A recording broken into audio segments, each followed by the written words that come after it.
चलिए जानते हैं तकाशी कोटेगावा। काफ़ी फेमस नाम है कम्युनिटी में, बट ये बेसिकली बीएनएफ के नाम से ज़्यादा फेमस हैं और बीएनएफ ज़्यादा आप लोगों ने सुन रखा होगा। तो इनको बेडरूम ट्रेडर के नाम से भी जानते हैं, बीएनएफ के नाम से जानते हैं, और एक इनका नाम है जेकॉम मैन। तकाशी कोटेगावा करके जो इनका ओरिजिनल नाम है, इससे बहुत कम लोग ही इनको जानते होंगे। ठीक है, तो बेसिकली ये एक इंटरडे ट्रेडर हैं और ये अर्ली 20s में इन्होंने अपना करियर स्टार्ट किया था। लगभग सन 2000 के आसपास इन्होंने अपना ट्रेडिंग करियर स्टार्ट किया था। तो बेसिकली इनके बारे में थोड़ा बहुत जानते हैं, उससे आप लोगों को हेल्प मिल पाएगी कि जैसे आप लोग जो भी इंटरडे ट्रेडिंग में इंटरेस्टेड है या जो ट्रेडिंग में इंटरेस्टेड है कि कैसे यहाँ पे किस्मत बदल भी सकती है। और ऐसा नहीं है कि सब लोग यहाँ पे लॉस ही करते हैं, बहुत लोग कमाते भी हैं और बहुत अच्छा कमाते हैं, जो पैसा आप कहीं से नहीं कमा सकते। ठीक है, तो चलिए जानते हैं इनके बारे में। तो पहले भी इनके अर्ली लाइफ जानते हैं कि कैसे क्या शुरुआती दौर में क्या थे। शुरुआती दौर में ही भाई नॉर्मल इंसान थे, जैसे आप लोग हैं, हम लोग हैं, नॉर्मल इंसान थे, बहुत बड़े घर से भी नहीं थे, नॉर्मल थे ये। ठीक है, तो ये कॉलेज तक पहुंचते हैं तो पढ़ाई में काफ़ी ज़्यादा इंटरेस्ट होता नहीं है, तो कॉलेज ड्रॉप आउट कर देते हैं। और भाई क्या करता है, तो इस टाइम जब कॉलेज ड्रॉप आउट किया तो उनको कुछ काम करने का बड़ा शौक था कि क्या काम करें, कुछ काम किया जाए। तो काम ये छोटी मोटी जॉब पकड़ लेता है, और उसके अलावा उसके पास जो घर से पैसे मिलते थे वो भी सेविंग्स वगैरह करती। काफ़ी ज़्यादा मतलब खर्चीला स्वभाव भी नहीं था, और काफ़ी ज़्यादा मतलब कहते हैं अभी भी ऐसे ही सिंपल लाइफ स्टाइल, भाई टी शर्ट और जीन्स पहन के घूमता है, तो अभी भी सिंपल लाइफ जीता है। तो खर्चीला स्वभाव भी नहीं था, बस इंटरेस्ट था इसको गेमिंग में। अर्ली स्टेज में गेमिंग में इंटरेस्ट था, और नॉर्मल अपना जो है कि एंटी सोशल था, यानी इंट्रोवर्ट जिसको बोलते हैं, इंट्रोवर्ट टाइप का था मैं।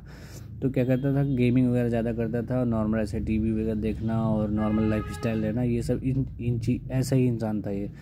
तो ऐसा नहीं था कुछ ऐसे स्पेशल था इनमें। ठीक है, तो भाई ने इसको ट्रेडिंग करियर में थोड़ा बहुत पता चला सन 2000 के आसपास, तो इसके पास थोड़ी बहुत सेविंग थी, घर से पैसे मिले थे, जॉब वगैरह भी थोड़ा सा कर रहा था, उससे भी पैसे आए इसके पास। तो इन पैसों को इकट्ठा करके भाई ने अपनी ट्रेडिंग जर्नी स्टार्ट की सन 2000 और 2001 के आसपास। तो 2001 के पास स्टार्ट किया, तो इनके पास कुछ ऑप्शन था नहीं। तो जैसे कि कहते हैं कि उस टाइम इन्होंने खुद से ही सेल्फ मेड हैं, तो इन्होंने बहुत सारी स्ट्रेटजी टेस्ट करी हैं 2-4 साल में। तो 2000 से लेके 2005 तक इन्होंने काफ़ी सारी स्ट्रेटजी बनाई और उनको टेस्ट करी। तो काफ़ी ज़्यादा मतलब ऑब्जर्वेशन करता था उस टाइम। ये कहते हैं कि इस अर्ली स्टेज में बहुत ज़्यादा ऑब्जर्वेशन किया है इन्होंने, काफ़ी ज़्यादा स्ट्रेटजी टेस्ट करी हैं, और उनको पास और फेल होके मतलब देखा है कि कौन सी स्ट्रेटजी कितना काम करती है। तो उसी के बेस पे इन्होंने अपना वो क्या कहते हैं कि उसी के बेस पे आज इनके पास करीब 200 मिलियन वर्थ की जो है संपत्ति है। तो जो इनको सबसे पहले ब्रेक थ्रू मिला था, जेकॉम कैपिटल करके एक फर्म थी जेकॉम में। तो इनको जेकॉम मैन के नाम से भी जानते हैं कि जेकॉम में एक जो ब्रोकर होता है उस टाइम एक बहुत बड़ी एरर कर देता है कि उसको मतलब एक शेयर बेचना था, जो कि जिसकी कीमत थी करीब 6,10,000 येन में।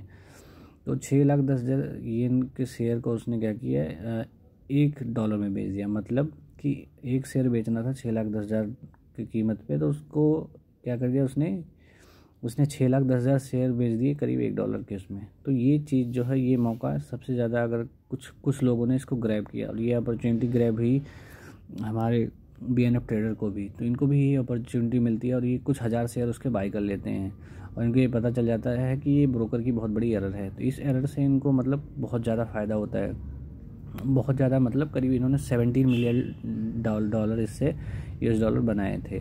तो यही इनका सबसे बड़ा एक ब्रेक थ्रू था। तो उस ब्रेक थ्रू से इनको मतलब ट्रेडिंग में बहुत मतलब एक कहते हैं ना कॉन्फिडेंस आया, और उससे इन्होंने ट्रेडिंग जर्नी और आगे बढ़ाई, और आज इन्होंने करीब 200 मिलियन के आसपास बना लिया है। इनका जो नेटवर्थ है करीब 200 मिलियन के आसपास है।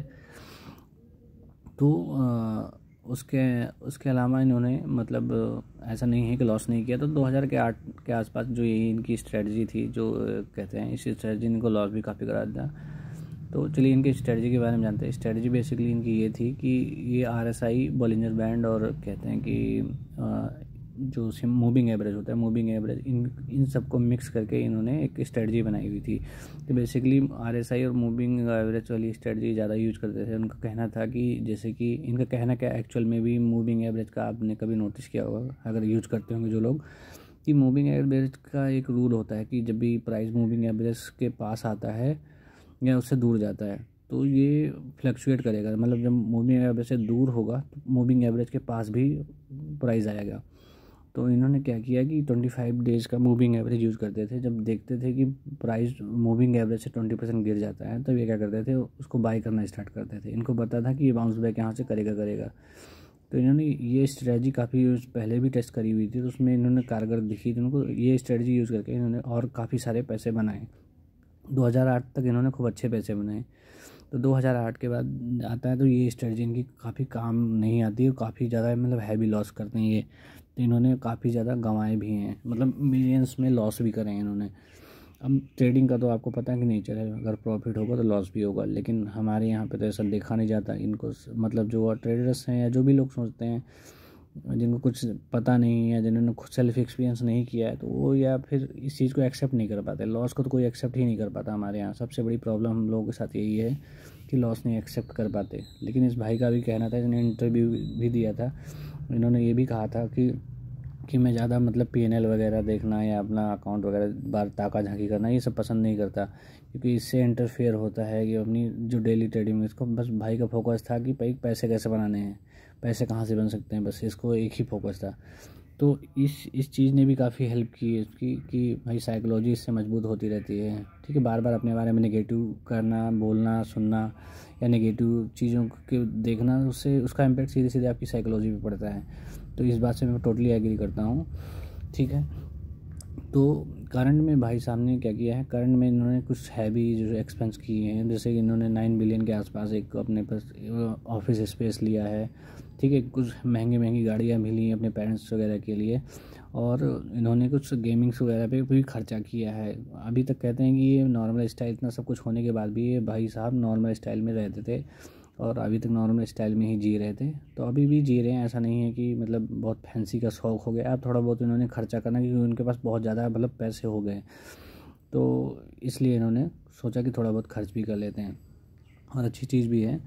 तो इसलिए कहता हूँ कि भाई का नेचर ऐसा था, और कहते हैं कि कम खर्चीला, ज़्यादा वो करना, इंट्रोवर्ट टाइप रहना, गेमिंग में रहना। तो वही मैं कहूँगा कि गेमिंग भी अच्छी चीज़ है, गेमिंग करना चाहिए। आपको जो पसंद है आपको पहले करना चाहिए। मैं चाहता हूँ, मतलब मेरा भी यही मानना है कि जो चीज़ें मतलब इंटरफेयर आपके माइंड को बार बार कर रही हैं, उसका इम्पैक्ट आपकी ट्रेडिंग में दिखेगा। तो पहले उन चीज़ों को जो मैटर हैं उनको सॉल्व करो, उसके बाद ट्रेडिंग में फ्रेश माइंड होकर फोकस होकर बैठो, जिससे कि आपका फोकस प्योरली ट्रेडिंग पे रह सके। क्योंकि इसमें दिन में काफ़ी सारी अपॉर्चुनिटी मिलती हैं, और काफ़ी सारी अपॉर्चुनिटी हैं, तो उनको कैसे अपने उसमें लाना है वो हम पे डिपेंड करता है। ठीक है, तो आज के लिए गाइस इतना ही।